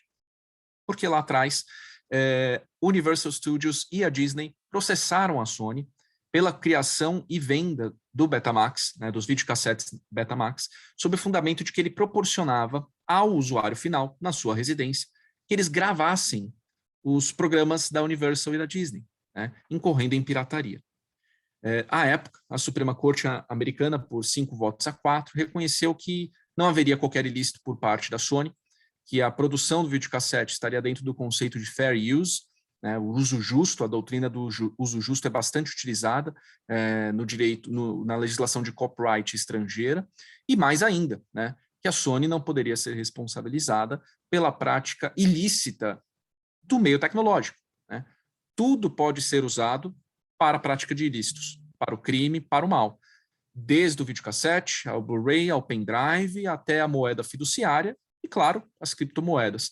Então, nesse sentido, acho que esse caso ele guarda um eco interessante com a fala final aqui que a Juliette trouxe para a gente, no sentido de que apenas 1% das atividades estariam envolvidas em ilícito. Não se trata aqui de pugnar pela não repreensão a essas práticas, muito pelo contrário, elas devem ser repreendidas fortemente para que o mercado seja cada vez mais seguro, né, e para que a gente consiga trazer investidores institucionais e até as pessoas mais conservadoras que não conseguem compreender efetivamente a tecnologia. Feita essa ressalva inicial, eu acho que é importante trazer um pouquinho de taxonomia, né, classificação de criptoativo. Dependendo do referencial teórico, posso ter mais de um tipo de classificação. A primeira delas é a existência ou não de um emissor identificado. Então, um criptoativo sem emissor identificado, hoje, o grande exemplo, Bitcoin. Um outro exemplo, Shiba, Thorchain. Eu tenho diversos exemplos de criptomoedas que elas não possuem hoje um emissor identificado. Então, você tem um código-fonte, diversas pessoas trabalhando nele, e o consenso auferido pela rede é que permite que você implemente alterações naquele protocolo.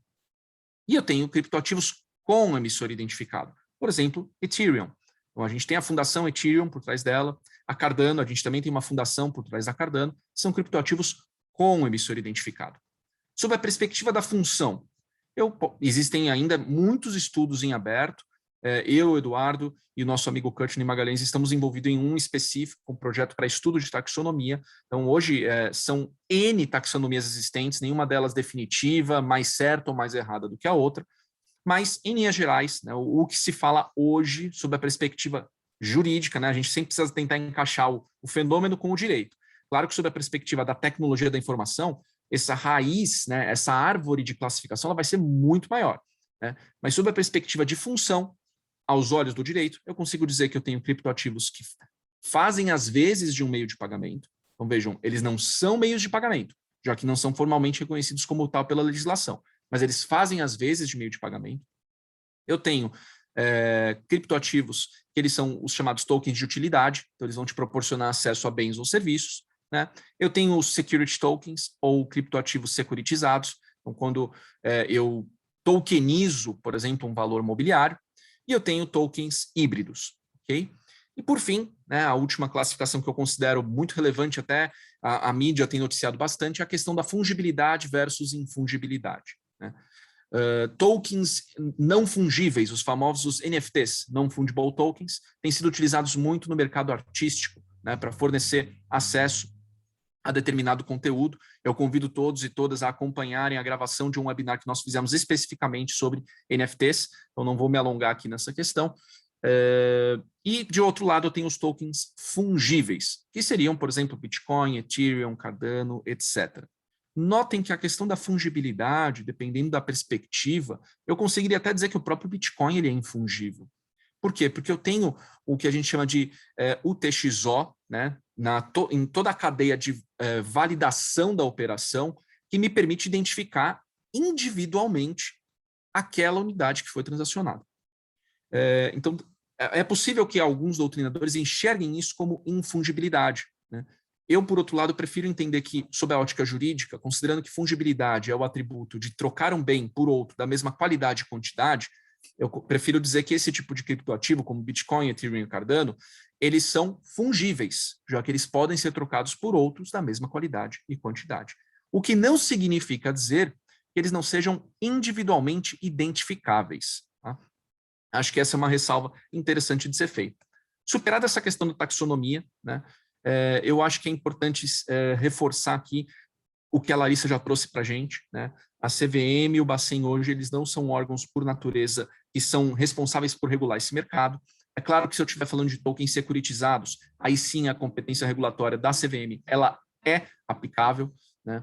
Sob a perspectiva de Bacen, né, o único adendo que eu faria aqui de tudo que já foi dito, de fato, moeda eletrônica não é moeda virtual, isso é muito importante de ser destacado, né? Eu diria que assim, as moedas virtuais, elas já existem há muito tempo, né? Eu tenho as moedas dos jogos eletrônicos, World of Warcraft, quando eu só posso utilizar dentro daquele domínio, ela é uma moeda virtual. Os pontos de programa de fidelidade são moedas virtuais. Por quê? Porque elas são utilizadas dentro de uma comunidade específica. Qual é a inovação das criptomoedas em relação à moeda virtual e moeda eletrônica? A moeda eletrônica nada mais é, como a Larissa bem colocou, uma digitalização, né, do real. A moeda virtual, ela é um ativo utilizado para trocas dentro de uma comunidade específica, dotado de unidade de medida própria.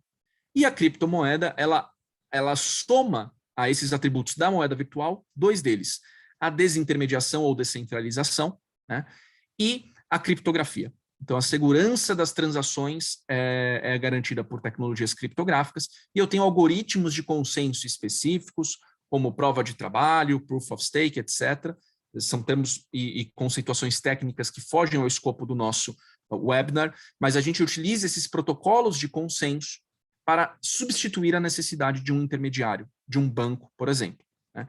Mas é interessante notar que o Bacen, ao mesmo tempo que ele, de forma cirúrgica e perfeita, consigna que moedas virtuais não são eletrônicas e, consequentemente, isso está fora do arcabouço regulatório, ao mesmo tempo ele coloca ali no seu parágrafo 6º do comunicado 31379, que as criptomoedas, elas não devem, as criptomoedas referenciadas em moedas estrangeiras não devem afastar a obrigatoriedade de compliance com as normas cambiais.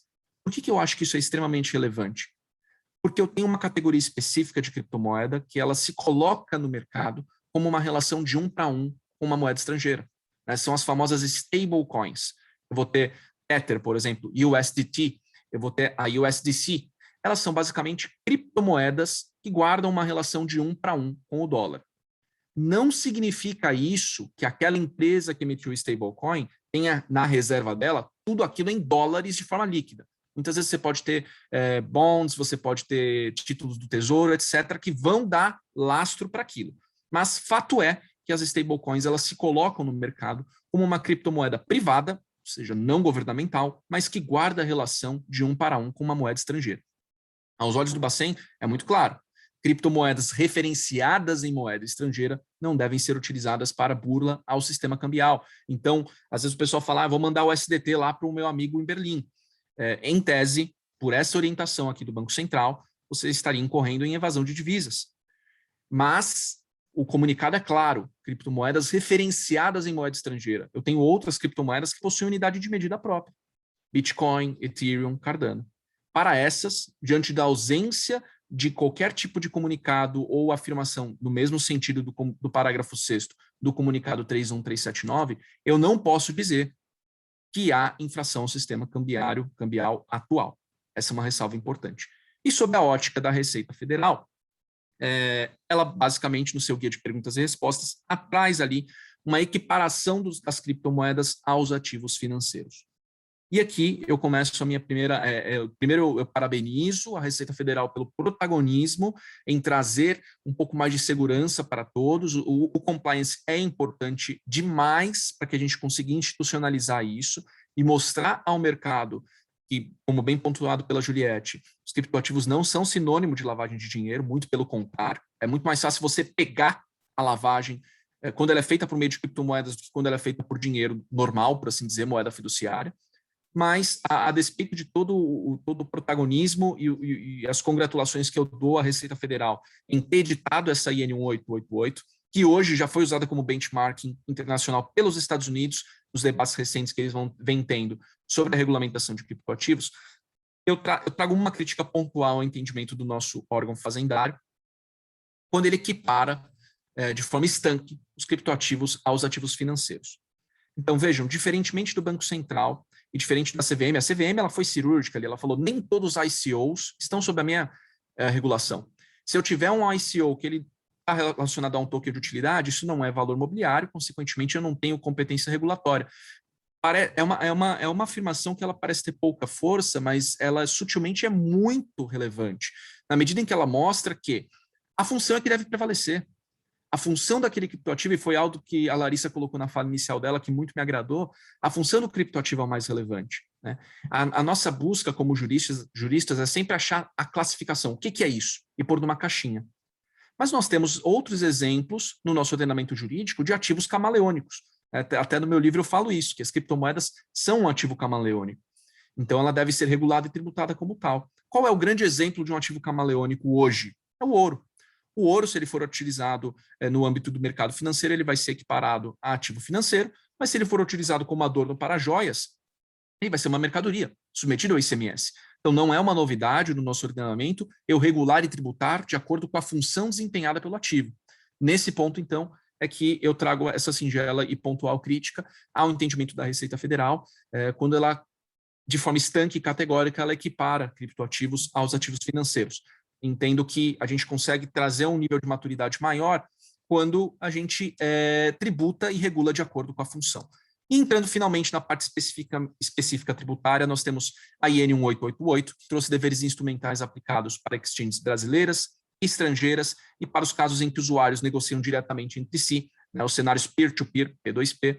Eu tenho deveres instrumentais ali mensais e anuais, e no que interessa que é o nosso debate para a maioria do nosso público, creio eu, é importante destacar, quando você opera por meio de uma exchange brasileira, é essa exchange que está responsável por cumprir com esses deveres instrumentais. Se você opera por uma exchange estrangeira ou de forma direta no mercado peer-to-peer, é você, enquanto usuário contribuinte, que deve fazer o report. Tá? Declarar não é tributar. E há vantagens práticas na equiparação estanque que a Receita Federal fez das criptomoedas aos ativos financeiros. Qual é a maior delas? A isenção para alienação de bens de pequeno valor, no valor de R$35 mil mensais. Né? Então, se você operou R$35 mil mensais, isso é considerado uma operação de alienação de bens de pequeno valor, ela está isenta da apuração do ganho de capital. Né? Ultrapassado esse montante, o ganho de capital vai ser tributado pelas alíquotas progressivas aplicáveis às pessoas físicas. Essa é a parte tributária. Sob a perspectiva de dever instrumental, se eu operei ou movimentei R$30 mil mensais, eu sou obrigado, se eu opero para uma exchange estrangeira ou P2P, a fazer o report da IN 1888. Vejam que quando eu digo operações, é qualquer tipo de operação. Então, se eu tenho duas carteiras, mandei de uma para outra R$20 mil em criptomoeda, eu já acertei R$20 mil daquele meu gatilho. Se eu tiver mais operações de troca ou de venda que ultrapassem os 30 mil mensais, eu preciso, então, fazer o report da IN 1888. E, claro, no ano seguinte, na declaração de ajuste anual, vou inserir a minha posição em criptoativos sob os códigos 81, 82 ou 89. Um outro ponto que gera bastante dúvida. A necessidade de tributar as permutas. Sim, existe. Se eu tenho uma permuta entre criptoativos ou uma permuta de um criptoativo por um bem, aos olhos da legislação, interpretação literal, a permuta também compõe o conceito de alienação, assim como a venda, sujeita, portanto, à apuração de ganho de capital. Claro que existem argumentos técnicos para discutir isso administrativamente ou judicialmente, sob o fundamento de que permuta, na verdade, é uma mera troca de posição, mas sem acréscimo patrimonial. Então, haveria um espaço aí para discussão sobre a ótica de imposto de renda. E entrando finalmente na questão dos CryptoCards. Acho que a primeira pergunta que todos se fariam é: tem IOF? Não. No cenário atual regulatório, não há IOF sobre as operações com criptomoedas, porque elas não são equiparadas a moedas estrangeiras. Então, já poderia vir uma pergunta aqui no chat. Poxa, Daniel, mas El Salvador já colocou o Bitcoin como moeda de curso legal. Automaticamente o Bitcoin passa a ser, então, uma moeda estrangeira para fins de IOF? Também não. A resposta é negativa.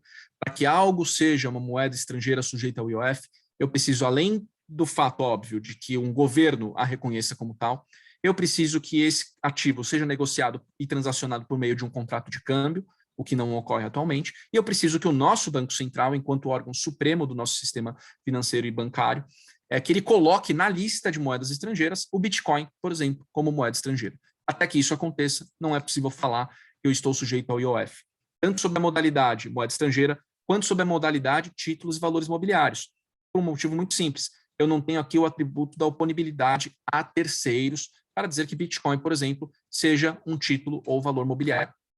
Sobre a perspectiva de ICMS, eu passei meu cartão para pagar um serviço. Eu estou permutando a minha criptomoeda por um serviço, né? É importante esse detalhe, eu estou permutando, eles não são formalmente meios de pagamento, eu não posso dizer que há uma venda, que há um pagamento efetivo, há, na verdade, uma permuta. Nesse sentido, será que eu estou sujeito ao ICMS? A resposta também, a meu ver, é negativa, pois o ICMS no mercado doméstico, ele depende do conceito de mercadoria. Independente de eu ir para... Eu não vou entrar na discussão de se mercadoria é um bem tangível ou intangível. Meu posicionamento pessoal é de que abrange os dois. Mas, independente disso, além de eu precisar da transferência de titularidade de um bem tangível ou intangível, eu preciso ainda que aquele bem tenha um plus, uma qualificadora especial, que é o atributo da mercancia. Inclusive, o Estado de São Paulo ele já tem uma solução de consulta que foi publicada esse ano, reconhecendo a não incidência de ICMS sobre criptomoedas, sob o fundamento de que elas não possuem o atributo da mercancia. Então, perfeito esse raciocínio. O cenário seria diferente, óbvio, no ICMS importação, já que a materialidade dele não abrange só mercadorias, abrange bens também. Então, vocês poderiam pensar, poxa, então ICMS importação, se eu uso meu CryptoCard para permutar por um serviço, um software, um bem que venha do exterior, eu vou ter que pagar o ICMS importação? Sob a perspectiva da materialidade, ela está preenchida. Há um bem, né, sendo ali transacionado, permutado. Sob a perspectiva, todavia, do critério temporal e espacial, espacial, eu diria que não. Por quê? O ICMS importação ele depende do desembaraço aduaneiro. E, como a gente sabe, não há desembaraço aduaneiro no envio de criptomoedas, por assim dizer. E as criptomoedas, em última instância, elas estão em todos os lugares e em lugar nenhum ao mesmo tempo, né? Porque elas são meros registros contábeis na blockchain. Então, eu não tenho, quando eu tenho um Trezor, uma wallet externa fria, e o leigo ele pensa, pô, eu estou com meus bitcoins aqui. Não, você está armazenando a sua chave privada. O Bitcoin em si, ele não existe efetivamente, assim como muitas outras coisas são eminentemente virtuais e não podem ser armazenadas. Então, basicamente, quando eu uso um cartão que consome o saldo que eu tenho em um determinado criptoativo, o que eu estou fazendo sob a perspectiva tributária é a permuta de um bem por um outro bem, uma mercadoria ou um serviço, né? Essa permuta, ela vai estar sujeita a ganho de capital. E aí, sob a perspectiva do titular do cartão, a partir do momento que ele usou o mês inteiro, eu precisaria olhar o valor das criptomoedas que ele utilizou, ele permutou, que ele alienou, né? Alienação, lembrando, é gênero do qual são espécies venda e permuta. Se aquela alienação no mês não superou 35 mil mensais, eu posso dizer que é uma alienação de bens de pequeno valor. Nesse sentido, não há ganho de capital a ser apurado. Entretanto, se eu supero esse limite, o contribuinte ele vai precisar, sim, ainda que tenha utilizado como se fosse, entre aspas, um meio de pagamento. Fato é que hoje não há regulação nesse sentido, eles deveriam, então, apurar o ganho de capital referente àquelas alienações que ultrapassaram o meu gatilho mensal de R$35 mil. Então, hoje, o que eu tenho, basicamente, com o CryptoCard é uma facilitação para aquisição de bens e serviços por meio desse cartão, né? dessa mídia. Mas as consequências tributárias, elas seguem as mesmas que a gente já tem ali, muito bem esclarecidas pela Receita Federal no guia de perguntas e respostas, e, consequentemente, para todo o ecossistema dos criptoativos. Então, essas seriam as minhas considerações. Agradeço mais uma vez, ultrapassei aqui 2 minutinhos do tempo, peço perdão. Agradeço mais uma vez a Larissa, a Juliette e o Guilherme. Eu acho que nosso debate foi bastante esclarecedor, aqui um bate-papo que é sempre multidisciplinar, né? Conceito, ecossistema próprio, compliance e tributação. O direito tributário é um ramo de sobreposição, então a gente não pode ficar falando sozinho, né? Porque senão fica uma discussão em si mesmada. Então, muito obrigado aos meus colegas palestrantes e aos mediadores Daniela e Eduardo. Eu devolvo a palavra para vocês. Muito obrigado, Daniel, super esclarecedor. Acho que o ambiente cripto e a sua conexão com os meios de pagamento ainda vai dar muito o que falar. Os criptocards estão surgindo agora, mais ou menos, e ainda surge essa coisa de criptocard não é bem, né, um cartão para pagamento, você está só facilitando a transição do ecossistema e sua utilização como você disse, uma permuta, na verdade, né? Acho que agora podemos dar início às perguntas. Tem até uma pergunta já aqui do Bruno. Vou passar a palavra para a Dani, para ela conduzir aí os debates. E lendo aqui só a pergunta, eu já vou ler. Olá, pessoal, bom dia. Parabéns pelo evento, muito obrigado, Bruno. E uma dúvida. Hoje, os bancos e instituições financeiras não atuam como plataformas para exchange de criptoativos. Há alguma restrição regulatória que os impedem de atuar como exchanges? Bom, Edu, em primeiro lugar, Daniel, super obrigada, como sempre você é super esclarecedor, e a gente fica até mais empolgado de entender um pouco mais e de estudar e aprofundar esse tema. Foram excelentes todas as palestras. Falo por mim que gosto muito de estudar tributação de economia digital, mas não consegui chegar nesse nível de vocês, porque ainda, cripto para mim ainda é uma coisa extremamente complexa. Mas que gera realmente muita curiosidade. Adicionando a pergunta do Bruno, eu queria saber até de você, Guilherme, e depois eu acho que a pergunta do Bruno, se a Larissa ou a Juliette quiserem complementar e responder. Com relação, quer dizer, na verdade, a vocês três, tá?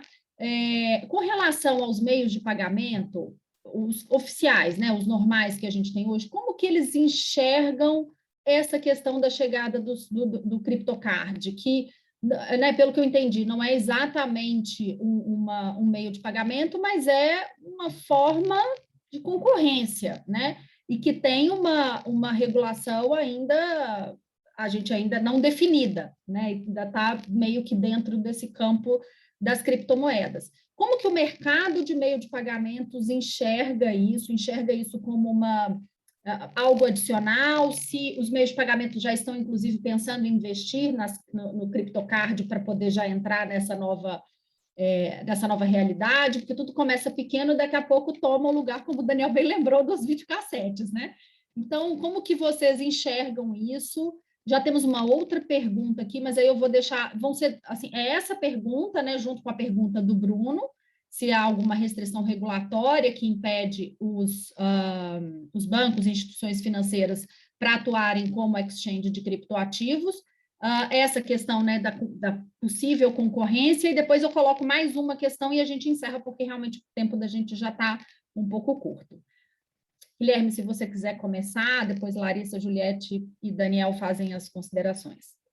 Eu faço a consideração com relação da concorrência? Eu acredito que não. Eu acredito que eu não vejo nenhum cenário de concorrência, não. Eu acho que quando você tem meio de pagamento e você tem a possibilidade agora, por meio de um CryptoCard, você democratizar, por assim dizer, socializar a possibilidade de utilização de uma cripto, como bem pontuado pelo Daniel, para aquisição de um bem ou um serviço, isso vai aos poucos se introduzindo na própria sociedade. Eu tenho um próprio arranjo ali atual que vai possibilitar mais uma nova atividade, assim como a gente tem com relação a Pix, com relação a gente ver outros desenhos também, cada um acaba cumprindo uma função diferente, mas o que eu acho que é importante, eu não vejo como uma concorrência, pelo contrário, eu vejo como a possibilidade de você, inclusive, expandir e você, considerando o próprio ativo em si, vou até tomar cuidado com essa palavra ativo quando a gente fala de cripto, mas o próprio ativo é necessária a própria digitalização da economia. Quanto mais digitalizada, maiores são essas trocas comerciais, e acho que quanto mais trocas comerciais, seja lá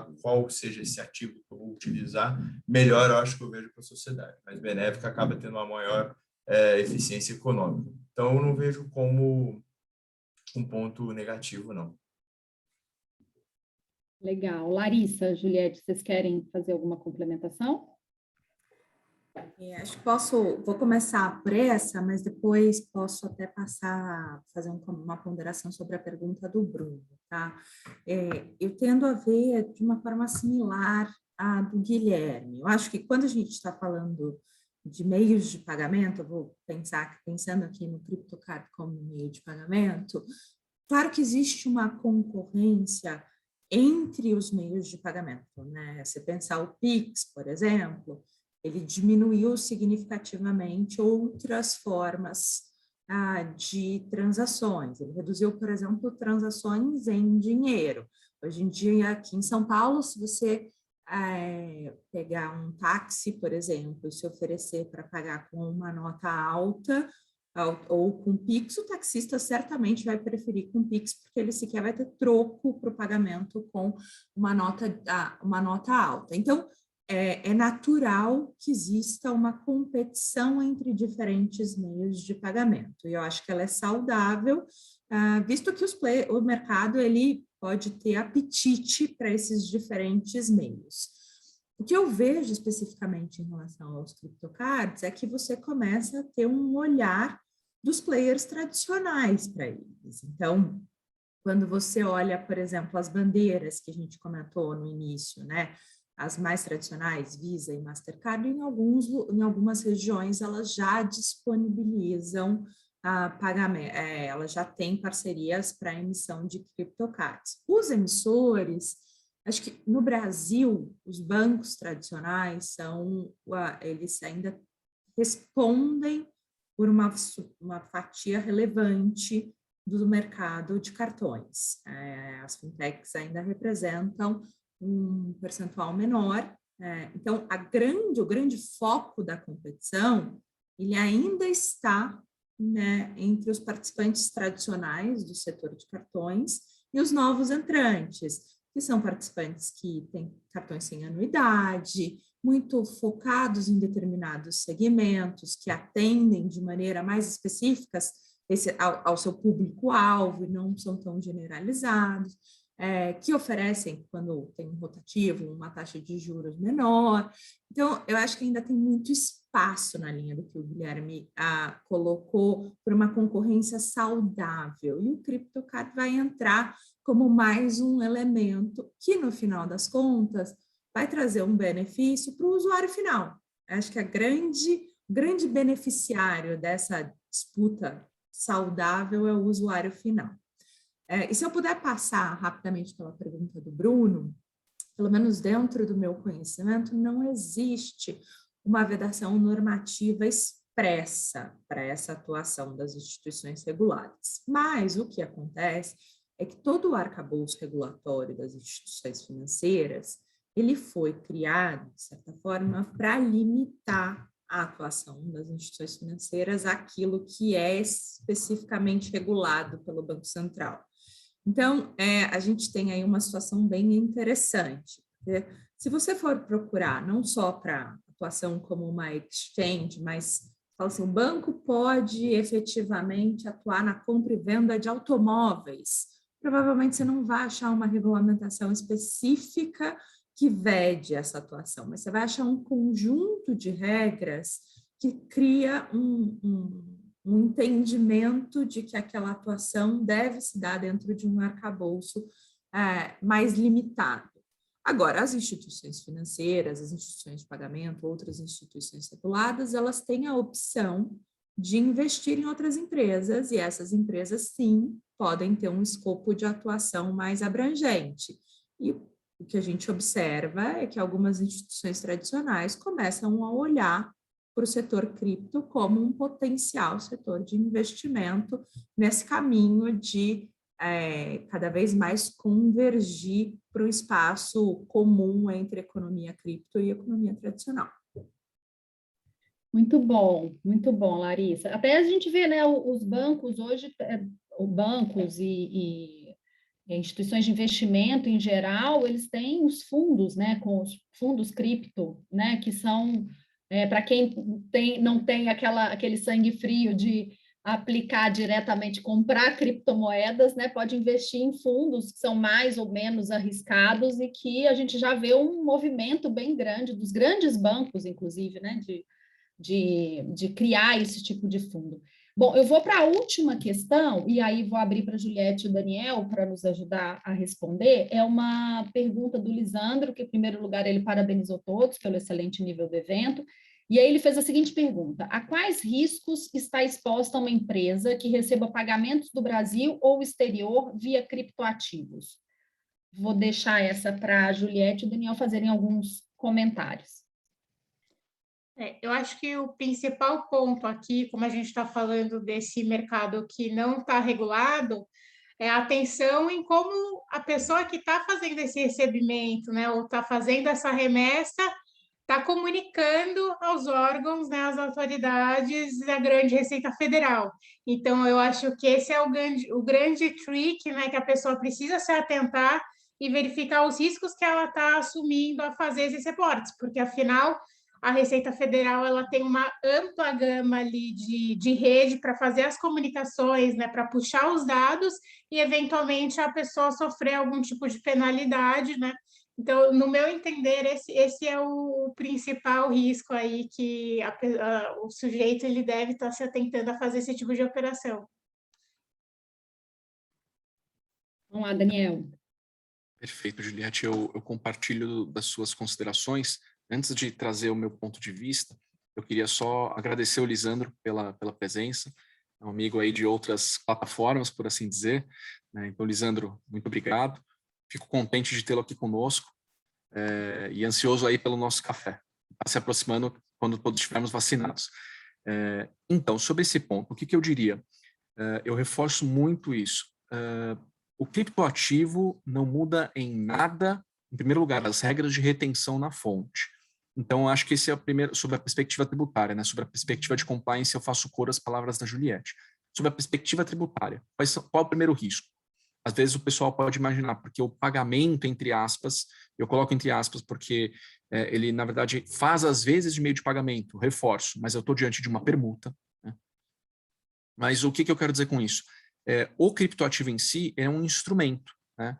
Mas ele não muda em nada as regras tributárias normais, por assim dizer. Então, se eu tenho ali, como que eu sugiro o curso de ação, né? Fazer um exercício de reflexão hipotética no seguinte sentido: se o pagamento tivesse sido feito em moeda fiduciária, qual seria a carga tributária e quais seriam as regras de retenção na fonte aplicáveis? Identificado isso, é simplesmente trazer para o mundo dos criptoativos. Ou seja, eu mudar a forma como algo ocorre não modifica a incidência tributária, porque justamente eu estou diante de uma permuta. Claro que eu vou aplicar regras específicas da permuta, mas regras de retenção na fonte, que eu acho que é um grande exemplo, elas continuam sendo aplicáveis, tá? E aqui eu estou falando de um modo genérico, tanto para remessas domésticas quanto para remessas internacionais. No caso das remessas ou pagamentos internacionais, eu acho que aí ganha uma singularidade peculiar no seguinte sentido, como eu disse. A gente tem ali, meio que passou assim, sem muito alvoroço, por assim dizer, a gente tem ali o Banco Central falando, olha, criptoativos referenciados em moeda estrangeira não podem ser utilizados para burla ao sistema cambiário tradicional.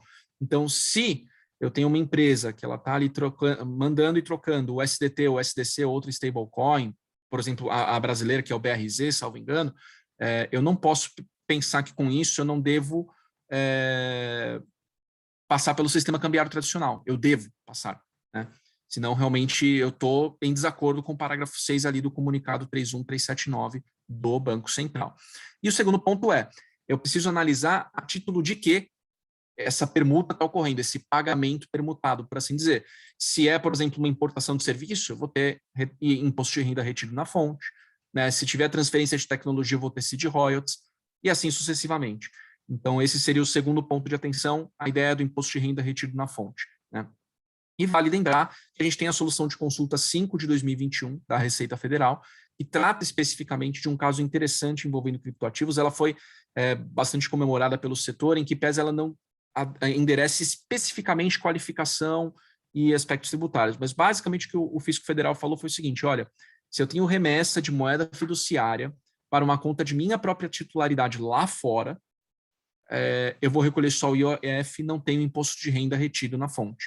Mas, na verdade, qual era o caso concreto? Era um contribuinte que mandava dinheiro, efetivamente, para lá fora comprar criptomoedas, né? E a Receita falou, olha, vai ter só o IOF, não tem imposto de renda retido na fonte. Mas isso, na verdade, não é uma conclusão específica para criptoativos, né? Eu não tenho IRRF nesse cenário porque eu não fiz remessa para um não residente. Eu remeti para mim mesmo, uma conta de minha titularidade lá fora. Mas, então, existem algumas metodologias que as empresas podem adotar, então, para eventualmente não estarem submetidas a imposto de renda retido na fonte de uma forma lícita, né, à luz do entendimento da solução de consulta 5 de 2021. Mas, pragmaticamente falando, eu preciso mimetizar o sistema tradicional, não pensando que o mero fato de utilizar uma criptomoeda vai afastar uma incidência tributária. Muito pelo contrário, a incidência ela vai ocorrer de forma automática e infalível, uma vez que eu tenha a versão em linguagem competente aí desse fato gerador. Muito obrigado. Daniel, Juliette, pelas ponderações dessas perguntas, em relação à pergunta do Lisandro. E em razão do horário, acho que a gente já pode até encaminhar aqui para o encerramento.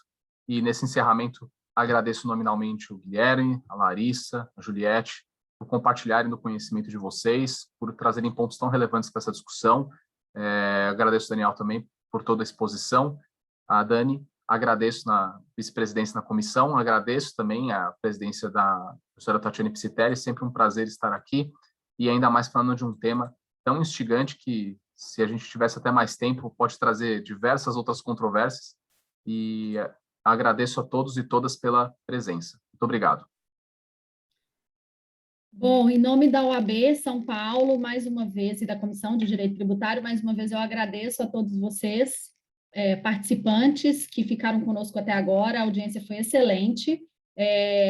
Agradeço a Larissa, a Juliette e ao Guilherme pelas exposições fantásticas, ao meu querido amigo Daniel, pela exposição também sensacional, como sempre, meu querido amigo Edu, que compartilhou comigo aqui a moderação desse evento, e ficamos aqui à disposição, espero que a gente ainda faça outros eventos, seja no âmbito da OAB, seja no âmbito da Fundação Getúlio Vargas, onde a gente também participa de um grupo de pesquisa de tributação da economia digital.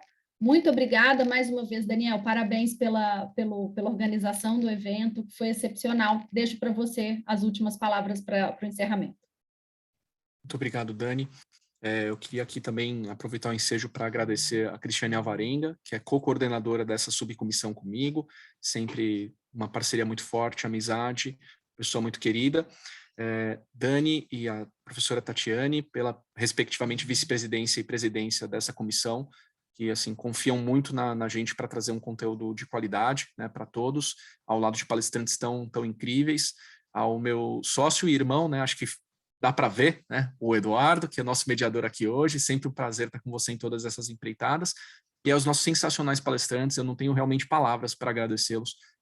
Realmente, a gente está numa toada sempre de crescimento, o evento foi sensacional, tenho recebido já aqui em inbox de muitos feedbacks positivos, então Larissa, Juliette, Guilherme, faço questão de agradecê-los nominalmente, me colocar sempre à disposição aí para receber novas parcerias com vocês e novos eventos, a gente sempre vai lembrar de convidá-los para pulverizar e educar mais, né, não só a população leiga, mas o público jurídico, para temas que são tão complexos, mas que a gente, com a didática de cada um de vocês, conseguiu trazer de uma forma bastante palatável. Então, nesse sentido, eu agradeço a todos e todas, convido a acompanharem o canal do YouTube da OAB, onde todos os nossos webinars estão gravados, né? E dessa forma, agradecer aqui, reforçar que mesmo na hora do almoço a gente tem participantes fiéis aqui conosco, e nos colocando à disposição para receber novas sugestões de temas para próximos eventos, né? Podem achar todos nós no LinkedIn e tirar eventualmente dúvidas pontuais. Então, muito obrigado a todas e todas, uma excelente semana.